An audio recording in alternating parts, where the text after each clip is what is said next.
கர்த்தருடைய பரிசுத்தமான நாமம் மகிமைப்படுவதாக. ஆசீர்வாதமான ஒரு நல்ல கால வேளையிலேயும் அனுதினமன்னா என்கிற வேத தியானத்தினால் உங்களை சந்திப்பதில் மிகுந்த சந்தோஷம். இந்த நாள் பிப்ரவரி மாதம் 9ஆம் தேதி ஞாயிற்றுக்கிழமை.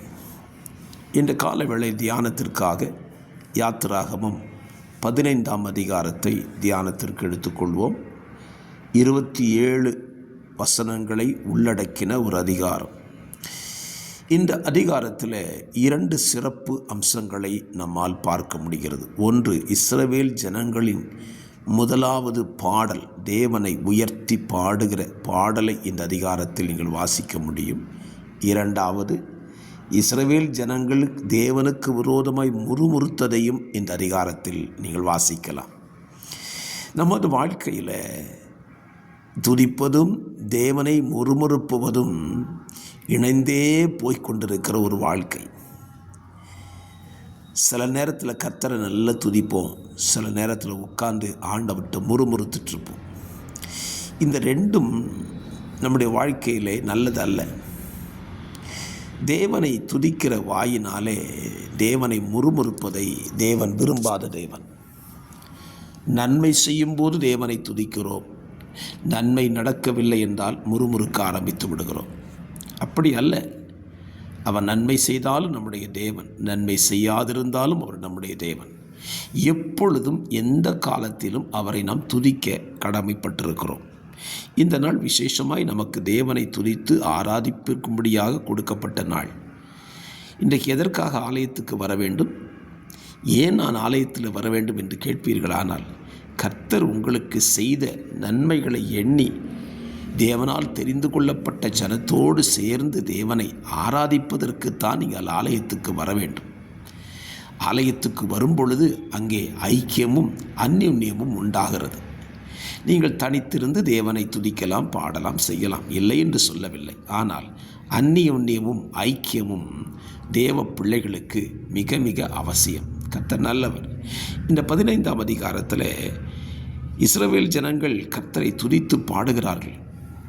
கர்த்தர் மகிமையாய் வெற்றி சிறந்தார், குதிரையும் குதிரை வீரனையும் சுமந்த சமுத்திரத்திலே கவிழ்த்து போட்டார், ஆழி அவர்களை மூடிக்கொண்டது என்றெல்லாம் பாடுகிறார்கள்.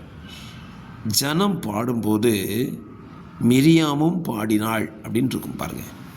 ஸ்தோத்திரம். அந்த அதிகாரத்தில் 21ஆம் வசனம், மிரியாமும் அவர்களுக்கு பிரதிவசனமாக கர்த்தரை பாடுங்கள், அவர் மகிமையாய் வெற்றி சிறந்தார் என்று சொல்லி அவளும் பாடினாள்.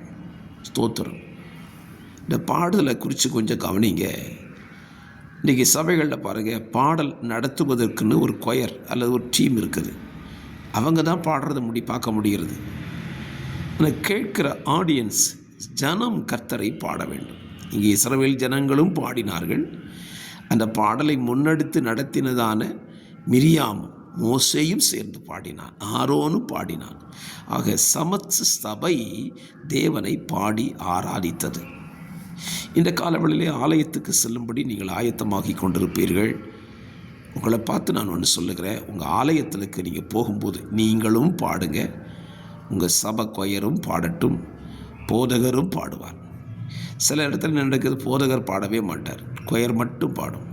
சில இடத்துல ஜனம் பாடாது, கொயர் மட்டும் பாடிட்டுருக்கும். இது தவறு. கொயரும் பாடணும், சபையும் பாடணும், அந்த சபையின் போதகரும் பாடணும். ஏனென்றால் நம்மெல்லாம் பாடுவது யாரை? பரலோகத்தின் தேவனை, நமக்கு நன்மை செய்த தேவனைத்தான் நாம் பாடுகிறோம். ஜனங்களை பாடலை, ஜனங்களை பிரியப்படுத்தியும் பாடக்கூடாது. நம்முடைய பாடல் எல்லாம் பரலோகத்தை பிரியப்படுத்தி பரலோகத்துக்கு பிரியமான பாடல்களை பாடி ஆராதிப்போமானால் தேவன் அதில் நிச்சயமாய் மகிமைப்படுவார். ஸோ பாடுகிற வாயினால் கர்த்தரை முறுமுறுக்காதீங்க. இந்த அதிகாரத்தில் இஸ்ரவேல் ஜனங்கள் தங்களுக்கு சாப்பாடு இல்லைன்னு சொல்லி முறுமுறுத்தாங்க. அந்த முறுமுறுப்பு நமக்கு என்ன செய்ய வேண்டாம். தண்ணி இல்லைன்னு முறுமுறுத்தாங்க. இப்படிப்பட்ட முறுமுறுப்புகளை அகற்றிவிட்டு தேவனை துதிக்கிற அனுபவங்களோடு கூட கர்த்தரை பாடுவோம். கர்த்தர் நிச்சயமாகவே நம்மை ஆசீர்வதிப்பார். ஜெபிக்கலாம். பரிசுத்த பிதாவே, இந்த காலவெளியில் தந்த தியானத்தின்படி இந்த நாளில் நம்மை துதிக்க கர்த்தர்களுக்கு கிருபை தாங்க. முறுமுறுப்பை அகற்றிவிட்டு கர்த்தரை துதிக்க உதவி செய்யும். வார்த்தையை கேட்கிற பிள்ளைகளை ஆசீர்வதி.